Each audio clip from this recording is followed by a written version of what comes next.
polydisciplinaire Rajvia. Donc, continuons une série de travaux pratiques sur le logiciel Packet Tracer. Donc, sur notre dernier TP, nous avons envoyé un email en interne à partir de la machine de Jerry à Tom. Nous avons exploré, étudié les différentes étapes pour l'envoi et la réception d'un email, tout en étudiant les protocoles mis en jeu, à savoir le protocole SMTP, POP, DNS. L'objectif de cette partie sera d'étudier, plutôt sera d'envoyer un email à un utilisateur qui ne se trouve pas au sein du même réseau local. Donc ici, je compose un email à partir de la machine de Jerry. Je compose un email. Je lance tout d'abord la simulation.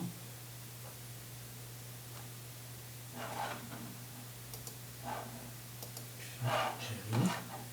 Je compose un email. Je fais ici. Test 10. Et j'envoie mon email. Donc ici, le premier PDU, c'est une requête DNS qui va bien évidemment chercher le nom de domaine de catmouse.com. Donc, c'est ça la même chose que la dernière fois.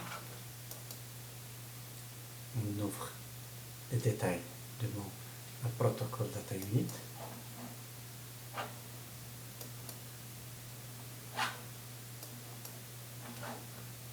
On va s'assurer qu'il s'agit d'une demande de l'adresse IP de ce nom de domaine.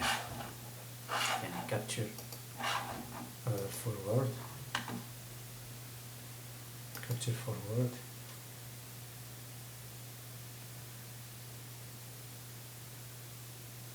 Donc mon serveur DNS est configuré ici.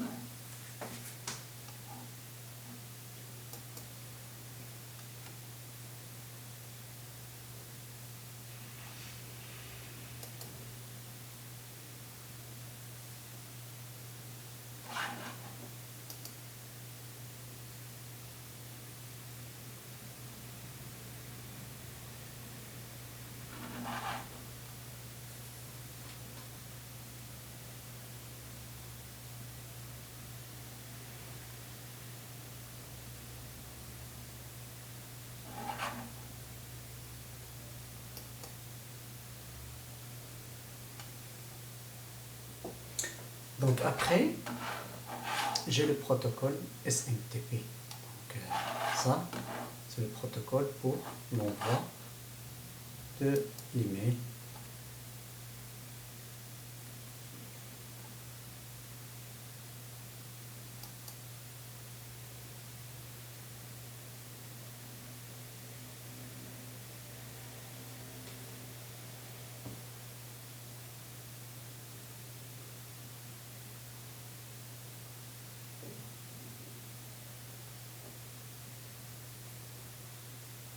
Donc, qu'est-ce qu'il va faire ce protocole ici, SMTP?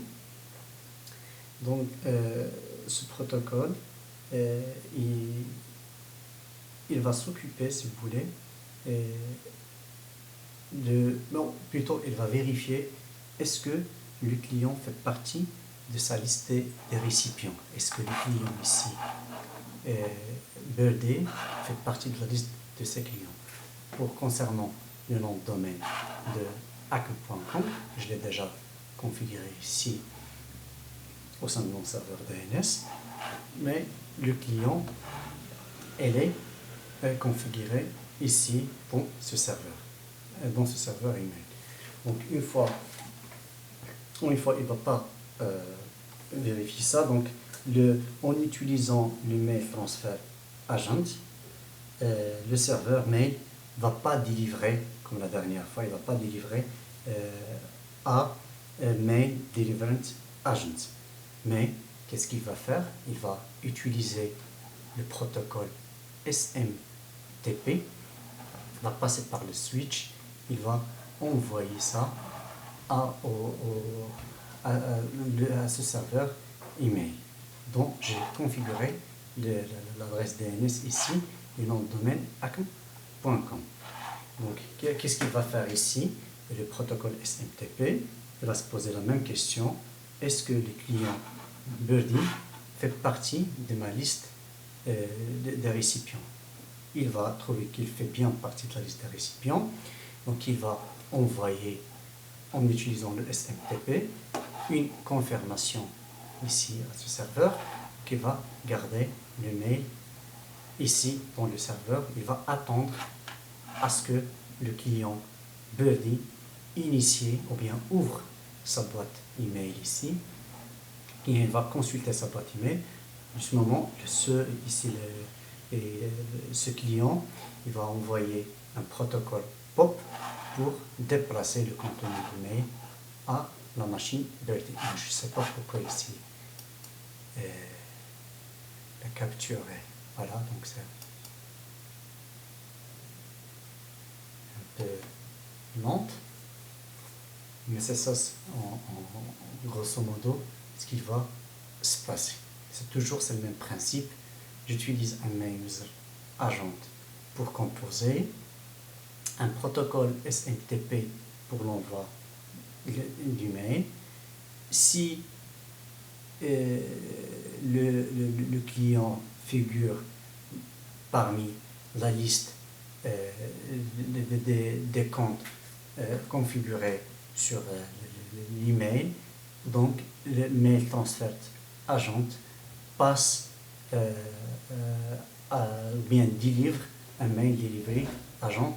Il va attendre à ce que le client se connecte pour récupérer son email.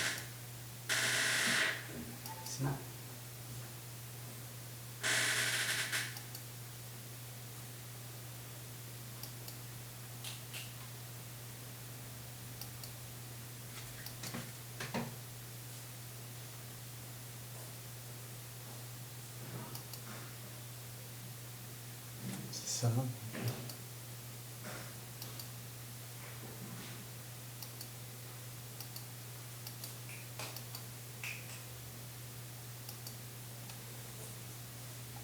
C'est ça la fin de l'opération.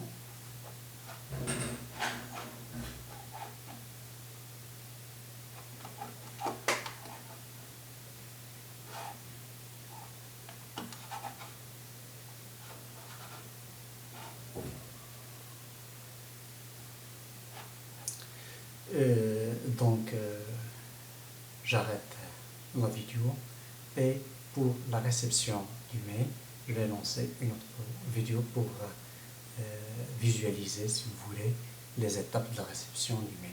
Je ne comprends pas pourquoi là ma machine est vraiment très